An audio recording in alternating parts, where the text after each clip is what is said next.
We're driving in a very remote area way out in the county because people have told us we need to conduct an interview with an elderly woman who lives alone in complete poverty. When we pull into our yard, it's a bit strange and we feel like we've entered the twilight zone. We have no idea what to expect when we talk to her.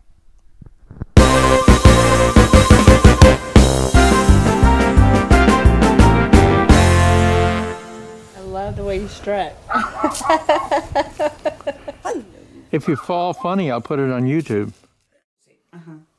They treated me like I'm a charity case. Okay, that's what I am. I'm below poverty level. No, you're not a charity case. That doesn't make you a charity case. And they just went on and on about it. That's why in that back room I've got, I get commodities once every 4 weeks at Charleston. I get commodities, a special 65 years and older.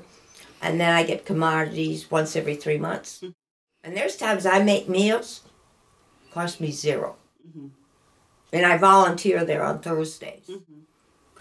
You pay ahead. Paying it forward. And it's funny. Well, I had a problem. Okay, my husband gave about $40,000 to his son, which I haven't seen since then. It was my workman's comp check. And what am I going to, that was supposed to pay off the house. And then he had a card with my name on it, Discover card.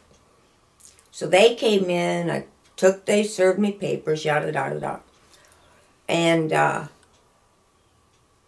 they called me and they said that they will freeze my bank account. I said, well, you got to do what you got to do. They did. They froze my savings account. They took everything I had in there. But they couldn't do my checking account because that was all my not workman's comp, my Social Security checks. They could not touch it for that reason. Yeah. And it was another one, oh my God, what am I going to do? Now this is I went to my church, Life Church, and we were there for evening prayers. And all of a sudden, a friend of mine at the church, Kathy, she came up to me and she put her arms around me and she said, I want you to have this, a check for $200. By the time I got out of that church, I could go a month ahead to pay my bills. And I just leave that in the checking account. I do not. And I mean, there's, like right now, I've got $20 to last me until next month. But you know what? I'm going to do it. Yeah. Your bills are paid. Yeah. Yep. You just got to make that. Because that's the first thing I do. The minute I get my bills, bang, bang, bang. Yeah. They're out of here. Yeah. So you know you have a roof. You know you have electricity. You know you have water. Yeah. Amen to that. I know. It's just, I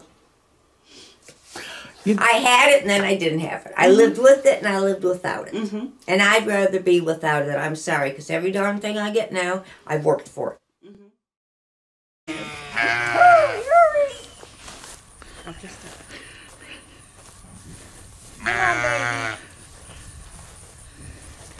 Blackie.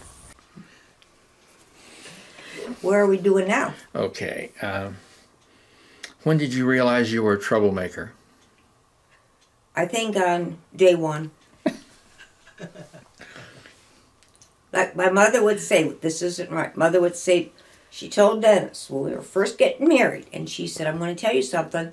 There's two differences of good. Good for something and good for nothing. Guess what, Toni? She's good for nothing. Really? Yeah, she really said that. That's cute. That's why I sucked my thumb till I was 16. There's you? a lot of pressure. Did you really? There's a lot of pressure. Wow. I did. I sucked my thumb till I was about 16. Huh. What made you stop? I have no idea, be truth. I think because it was getting fatter or something. But I remember Mom would put the flaxseed meal on me and wrap these all up, and she told me, if you eat it, you're going to die. I pulled it off the rags, and I just ate my thumb. I didn't care. They tried everything. I did. My daughter's the same way. She just goes to the bathroom and rinse. I've had a lot of neat things happen to me, and one of them is, I say about 10 years ago, because my husband was still alive. And Good Morning America was asking on the internet, how are you saving money? So I typed them out a letter saying that we eat off the land. We had pigs, we had sheep, and we had an acre garden. So what they wanted me to do was take pictures of everything, which I emailed them, and then the producer was asking me different questions. And lo and behold, there I was on Good Morning America. Ooh. So that's it. That's it. That was good. Yeah. It was. Short and sweet. Well, I don't know how sweet. Do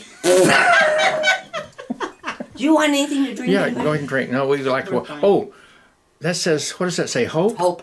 My last name is Hope. Is it really? Yeah, Bob Hope was my uncle.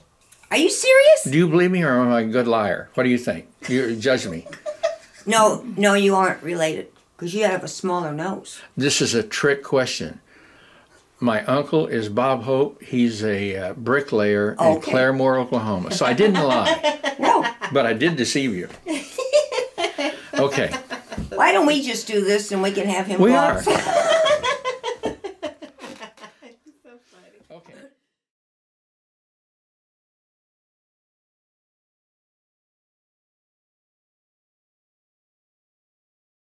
Another very interesting story was I had bought a print from Jack Palance, the gentleman who did the one-hand stand at the Academy Awards. And for some reason, my husband gets this phone call and he's talking about the print. And Dennis, being Dennis, said, "Here, talk." I didn't even know who it was, and I said, "May I ask who I'm speaking with?" And she said, "This is Jack Palance's wife, and we're trying to find all the different prints that he had." And I said, "Well, I do have one of his." And I could hear Jack Palance in the background, and he said, "Where is it hung at? Where did she put it? What room?" Well, I could not tell him. I originally had it in the bathroom. No, you don't tell Jack Palance you've got his print in the bathroom. So we ended up talking, Mrs. Palance and I, about, they have horses. They raised horses. And one of the first things when you're walking outside, you check the poop. So here I am talking to Mrs. Palance about the horse's poop and the sheep's poop. So moving right along, the print is a beautiful picture of a girl being in a garden. And the colors and everything are exquisite. So I'm really, really glad that I had it. That's it. So Mike, shut it off.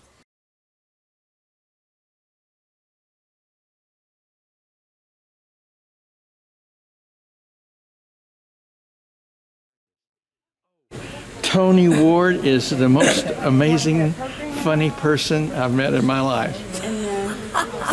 And when I asked her, was she always a troublemaker? So how are you, darling? Fine. Okay, let me tell you a story. Okay. Okay, when my husband passed on Yeah. and I found out I had cancer, Yeah. I realized that life is very, very short. Yeah. And when my kids came to see me, I told them to get whatever they wanted. Yeah. And if anybody comes over and admires something of mine, I may be poverty level, but I'm rich in my heart. So what's that? That's for you. This is for me? Yes. Wait, open it up so I can get it on camera. You did that for me, Toni? Toni's Jack Palance painting now hangs on my wall. And every time I look at it, I'm not thinking about a movie actor. I'm thinking about this little woman who makes me laugh every time we get together.